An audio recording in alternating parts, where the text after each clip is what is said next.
Zahoro Mohamed Haji, mbunge wa Mwera, kama ifuatavyo. Serikali imejipanga na kudhamiria kuwa na uchaguzi huru na wa haki ambao viongozi watachaguliwa kutokana na uwezo wao wa kuwaongoza na kuwahudumia wananchi na sio kwa kuwarubuni wapiga kura kwa rushwa. Mheshimiwa Naibu Spika, katika kutimiza azma hii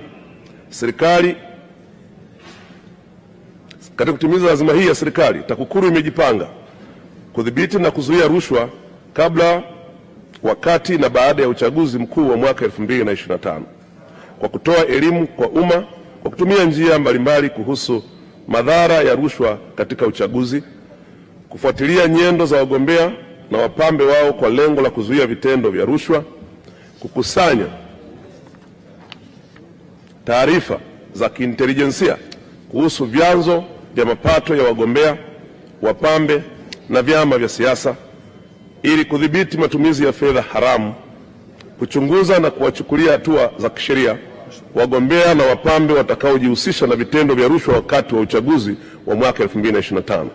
Mheshimiwa Naibu Spika, mwaka 2023-24 serikali iliwezesha TAKUKURU kuajiri watumishi 350, kununua magari 178 na vitendea kazi vingine ili kuimarisha utendaji kazi katika ngazi ya mikoa na wilaya.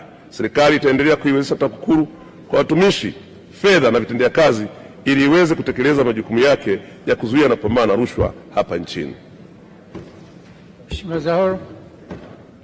Nakushukuru Mheshimiwa Naibu Spika, pamoja na majibu mazuri ya serikali na kwa sababu waheshimiwa wabunge wataendelea kuwepo hapa kwa miezi mitatu inayokuja, lakini bado mazoezi kule kwenye majimbo yao yanaendelea kufanyika, na kwa sababu serikali imesema kwamba mwaka 2023-24 imeajiri watumishi 350, je, idadi hii ndio idadi hitajika au bado kuna mahitaji, na kama yapo nini kinafanyika?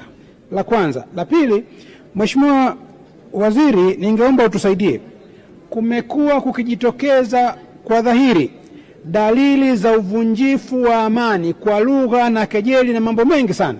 Sasa ningeomba serikali iliambie bunge lako, je, mmejipangaje kama serikali ili kuhakikisha kwamba uchaguzi unaokuja utakuwa wa salama, wa huru na haki na hakuna mtu ambaye anayeweza kuzuia uchaguzi kwa mujibu wa katiba? Asante. Mheshimiwa Waziri, swala la kwanza linahitaji takwimu. Kama unazo zijibu, kama huna utazitoa baadaye. Sawa. Mheshimiwa Naibu Spika, nashukuru.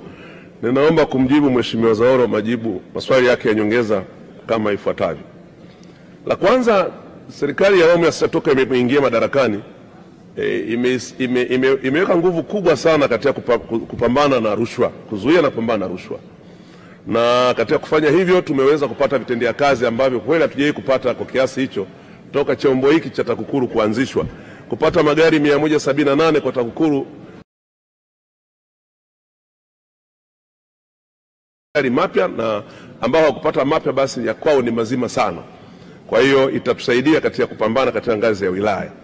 Lakini katika kipindi cha miaka toka serikali ya awamu ya sita ilipoingia madarakani 2022 mpaka 2025, hivi sasa tumeweza kuongeza watumishi 1190. Watumishi hawa sisi tunaamini wanatosha. Karibu kila ofisi sasa kwenye wilaya zetu zina watumishi kuanzia 5 hadi 15. Sisi tunaamini hawa wanatosha kuweza kupambana au kupeleka elimu, kwa sababu sehemu kubwa ambayo tunataka kujikita nayo ni kuhakikisha kwamba elimu inatolewa kwa njia mbalimbali, kuhakikisha kwamba wananchi wanajua madhara ya rushwa. Lakini la pili, Mheshimiwa Naibu Spika, Mheshimiwa Zahoro ameuliza juu ya wale ambao wameanza harakati, dalili za kutumia rushwa, lakini kuanza harakati ambazo zinapelekea uvunjifu hata wa amani. Nataka niseme tu nchi yetu ina uzoefu mkubwa katika kushughulika na chaguzi, na kwa sasa tumeshafanya chaguzi takriban mara 7.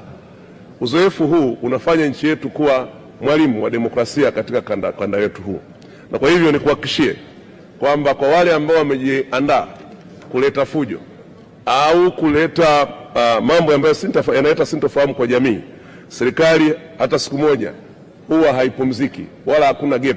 Serikali ipo, na hata kama tuko hapa na wengine wako hapa, lakini serikali ipo na vyombo vyetu katika kusimamia sheria huwa vina ushirikiano.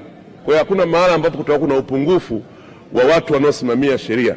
Nataka nikuhakikishie kwamba serikali imejipanga katika kusimamia uchaguzi wa mwaka 2025 kama ambavyo tumeshughulikia chaguzi nyingine kwa mafanikio makubwa. Mheshimiwa, tunaendelea. Ofisi ya Makamu wa Rais, Muungano wa Mazingira, Mheshimiwa Bakar Hamad Bakar.